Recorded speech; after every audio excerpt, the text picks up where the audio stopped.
Hello, students, and welcome to this dark and scary episode of Coach Stroud's What to Read While Quarantined, episode 3. It's good to see you guys. Hopefully, y'all are doing well. If I haven't told you lately, I miss you. I love you. Miss you like crazy, all of you. But today's episode is going to be a little bit different. I'm only going to focus on one author and 2 books. And this is partially due because my wife watched my last videos and she said they are way too long. So, with one video review clocking in at 15 minutes, the other one being 13 minutes, I decided, yeah, she's probably right. It's probably a little bit too long. So, today, in this spooky, dark episode, we're going to talk about an author that I briefly mentioned in my library tour, and that is Cameron Roubique. And he's an indie author who is currently writing the Kill River series and the Year of Blood series. So Kill River is right here. Beautiful cover. Awesome scary cover. I love the skeleton with the water slides coming out of his mouth and the kids, the teenagers on the raft at the bottom. And then the other one, the Year of Blood series, which is Disco Deathtrap. Dun dun dun. Yes. Now, Cameron Roubique, as I was saying, he's an independent author. I picked up these books off of Amazon. You're not going to find them at your local library, but they're kind of the type of books where you order them off of Amazon, they'll print them up for you and send it to you. So it's like it's a print on demand service, which is really really cool because in the back. It actually tells you where it was printed and the date that it was printed on, and generally that's right as you order it, they print it up. So for my Disco Deathtrap book, let's see, it was printed in Columbia, South Carolina on the 17th of April, 2019. Was it April? Yep, April. And Kill River was Columbia, South Carolina as well, 18th of June, 2019. So yeah, the first book I read was Disco Deathtrap, but I'm actually going to talk about that one second. And the reason why is because it's my favorite. I love it. Kill River here is a beautiful story. It's kind of a coming of age novel about a young teenage girl, and she having a hard time meeting friends, so she goes to a summer camp. So I decided, let me read the back cover to you and see if it's something you might be interested in. And all right, so the back cover. They thought they had the whole water park to themselves. They were wrong. In the summer of 1983, 13-year-old Cindy and her 3 newfound friends, Stacy, Zach, and Brad, decide to sneak away from their summer camp in the middle of the night by rafting down the nearby rivers. After spending a tense night lost in the woods, the 4 teenagers stumble into a mysterious water park that appears to be completely empty. At last, they are thrilled to have the rides all to themselves, at least until one of them disappears. Soon they discover that they are trapped in the park, and the dark figure is stalking them from the shadows, picking them off one by one.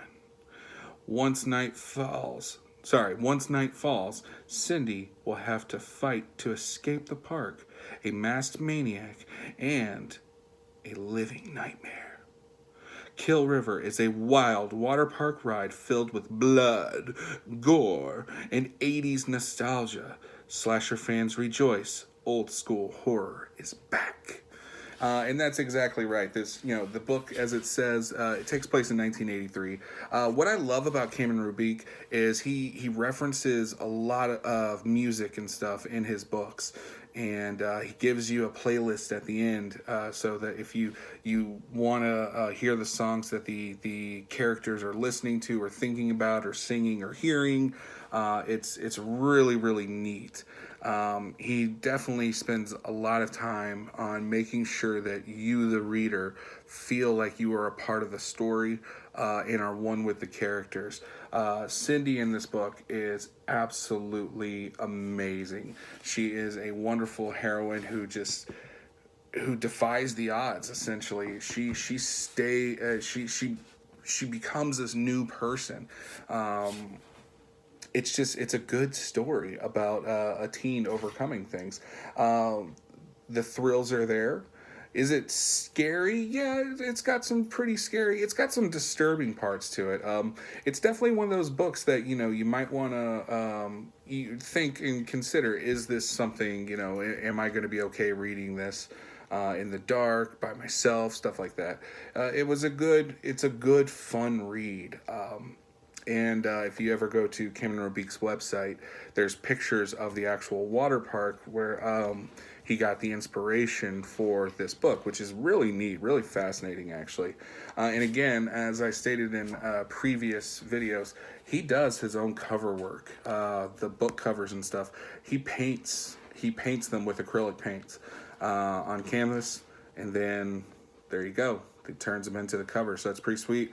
One thing you'll find with all of his book covers, there's this skeleton guy on every one of them. I've got his other books as well, and there's that same skeleton character. It's almost like a trademark of his, is on every one of the covers. So second is Disco Deathtrap, and this one is definitely my favorite. Kill River was great, I enjoyed it, but Disco Deathtrap just really kind of hit the nail on the head for me. I think it's because I grew up going to a skating rink called Skate Along USA over in Lilburn, Georgia. It is a fun place. Went there all the time in the summer, and so I grew up roller skating and listening to a lot of these 70s tunes, 70s and early 80s tunes that show up in this book. And so it hits the nostalgic factor for me. So let me read the back of this novel to you, okay? When the skating stops, the screams begin. It's New Year's Eve, 1980, and the students of D'Angelo High School are lacing up their skates for an all-night New Year's lock-in at the Rollerville Roller Disco. Some of them just want to skate and dance the night away to the pounding disco music. Some want to pull a few pranks and have a few laughs. For others, like Dan Parsons, tonight is a chance to move on and forget about his ex-girlfriend, maybe even flirt with Denise, that cute girl behind the snack counter.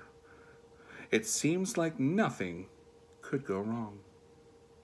But there's a massive blizzard raging outside. Thick snow and ice are piling up against all the doors. There are those rumors that Rollerville was built over part of the old graveyard next door, and someone out there is watching. Also, a strange homeless man in the parking lot says that tonight will be the start of the so-called Year of Blood. At night, a night of skating and New Year's fun is about to turn into a night of violence and bloody mayhem and disco deathtrap. Slasher fans rejoice! Old school horror is back. So that's Disco Deathtrap. It is a fantastic novel, really, really fun. It's got a really neat twist ending. Honestly, usually I can pick out where stories are going to go. I didn't see the ending of this one coming, which was very pleasant. It's a good read. Again, highly recommend. It has the same playlist at the back that talks about the music. You can listen to the music while you read the book. That way you kind of get a feel. It's very interactive in that way. You get a feel of what the characters are experiencing or the music that they're dancing to and skating to. It's a lot of fun. So these are two novels by Cameron Roubique. Again, great author. Good stories. Just good stories. I highly recommend that if that's something that interests you, that you look on Amazon, possibly at picking up a copy. I know he would greatly appreciate it. Of course, once this quarantine ends, if you want to borrow my copies, that's totally fine. Just let me know.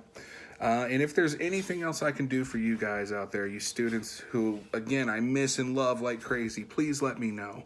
I'll be more than happy to help you out. So this video has just hit over 10 minutes and going to try to get them even shorter so that they're not as crazy long as my wife says. But I love you guys. I miss you. Have a good night, and we'll see you next time.